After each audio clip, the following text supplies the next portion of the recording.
Okay, we're going to wrap a surgical pack today. So in our hospital, we have a surgical instrument book. This is just going to talk about the contents of the packs that we have here at Pima.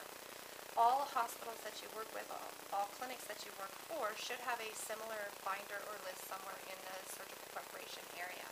So today we are going to be wrapping a blue pack. So we're going to find in our folder the blue pack. So the blue pack is this OHE pack, or a SPAY pack, and this will list off the contents of what should go in the pack. You should use this as a point of reference until you become very familiar with your clinic's pack contents. So I'm just going to lay this off to the side so that we can see that. The supplies that you're going to need are all of the instruments for the pack. They should all be clean. At this point, they should have already been checked to make sure that they are in operable condition. So they're not rusty, they're not dull, the box locks close, the jaws meet, all of that good stuff. You will also need autoclave tape, masking tape. You will need your sterilization indicator, and remember that this sterilization indicator serves as a visual aid for our doctors and surgeons to be able to see that the contents of the pack have indeed been sterilized. So on an unexposed indicator strip, you just have a black O, which serves as your point of reference, and then the K and the arrow are white. When they are exposed to steam under pressure, it will turn black, and it should be solid black, the same as the O, which was your point of reference. If it is gray, or if it's not solid, or if it didn't change colors, the pack has not been appropriately sterilized. You will need a Sharpie marker, surgical towels. We will need 5 surgical towels. You will need 4x4 gauze sponges, and then your pack wrapping material. And remember from previous videos that you have 2 different types of pack wrapping material. These are cloth pack wraps, but you could also use a Denizen product as well. And then the last thing you may or may not use is going to be a surgical instrument tray. At Pima, we do not use a surgical instrument tray for our packs because it makes them very difficult to fit into the autoclave. But some of your hospitals that you will work for will use this. If they do, you're going to arrange your pack exactly the same. It's just going to be inside of the tray. The first step is going to be to get your pack wrap. And you're going to start with the pack wrap the exact same way that you always start with pack wrap when you are wrapping any pack. So lay it in front of you in a diamond or kite shaped pattern. The next thing we need to do is create a base for our pack. So to do that, we're just going to take one surgical towel and we're going to fold it just in quarters. So just over on itself and over on itself. The purpose of this is to ensure that our instruments don't poke through the drape material or the wrap material once we get to the actual final wrapping stage. So that's just going to be the basis for your pack. Then you're going to get all of your instruments together, and the instruments that are needed for a SPAY pack here at Pima, we need a rat tooth thumb forceps, we need a brown Adson thumb forceps, and a scalpel handle. You're going to nest all of these together, so you're going to put the thumb forceps and the scalpel blade handle like that, and just lay them on the edge of your pack. The next thing that you're going to need is a snook SPAY hook, because again this is a SPAY pack.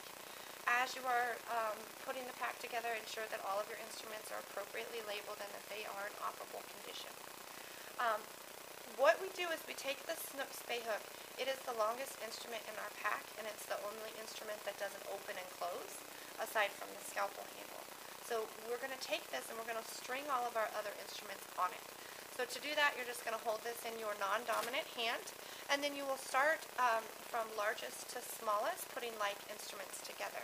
So in this pack, we need to have 3 Carmalt hemostatic forceps, and those are going to be the largest instruments. Remember, we do not lock the instruments, we leave the ratchet open. So just string that on here. It is very important that if you have curved instruments that the curves all go in the same direction so that this will lay nicely at the end. Okay, so you're just going to string those instruments on there. The next thing we need is 1 Alice tissue forceps, again with the box locks and ratchet open.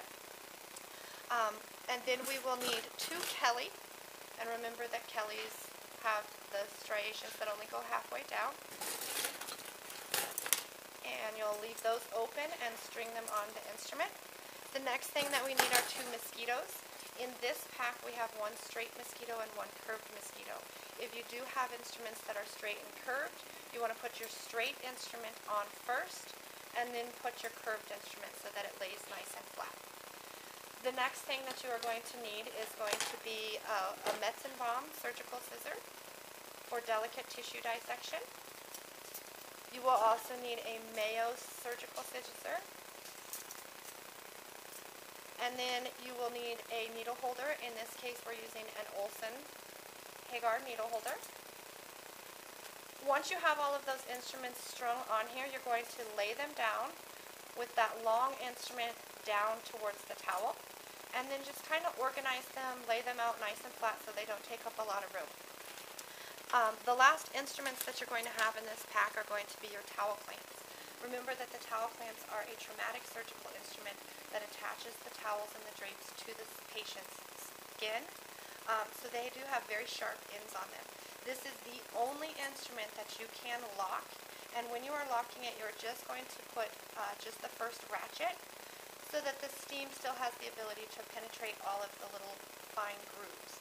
You're going to take the first 3 towel clamps and lay them on top of each other. The final 4th towel clamp you're going to put belly to belly, and you're going to clip it together so that it will lay nice and flat. This ensures that when the surgeon or the sterile assistant picks up these towel clamps out of the pack, they don't catch a glove or they don't actually poke themselves with this. And then that's just going to lay on your pack. The next thing that we need to do is add the gauze. It is very important that you count the number of 4x4 gauze squares that are put into any pack so we can ensure that no gauze squares are left behind in the patient's body. When you open a pack of brand new gauze, it comes with a built-in counting device. So if you pull a bunch of the gauze out, you will notice on one edge that you have gauze that is sticking out farther than the rest. So every time that you have one of those that is sticking out a little bit, that's 10 gauze squares. So for this pack we need 50 gauze squares, so that's 10, 20, 30, 40, and 50. If your gauze does not come with this nice handy counting device, you would have to individually count the gauze squares to ensure that you have 50.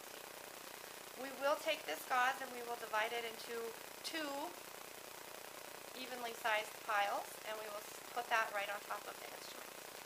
The next thing that we need to do is fold our towels to put in the pack. So we're making a quarter drape pack, so we will use 4 surgical towels, and remember that they are going to be accordion folded in a quarter fold. So over on itself, back again, over on itself, back again. We don't want to fold them any smaller than this because it will add too much bulk to our pack, which will make it much more difficult to autoclave. So there's 1 towel.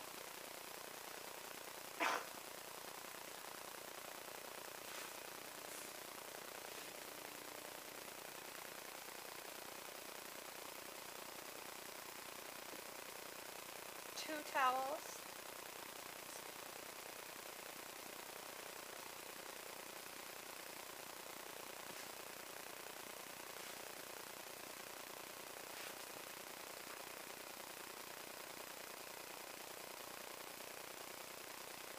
Three towels.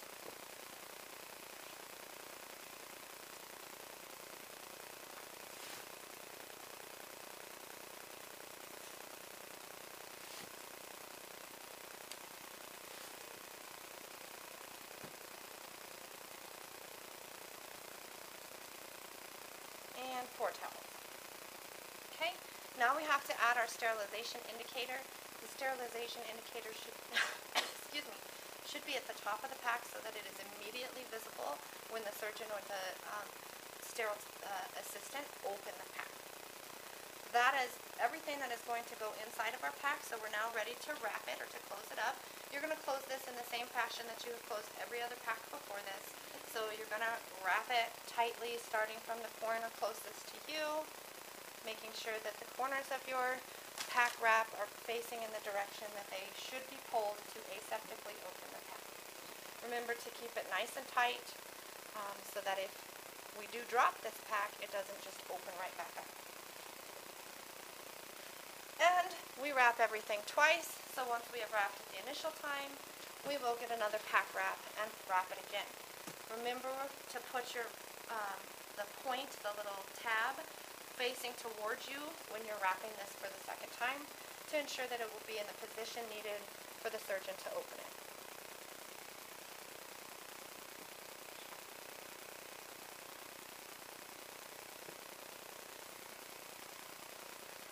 And after it has been wrapped 2 times, we will go ahead and close it using our masking tape.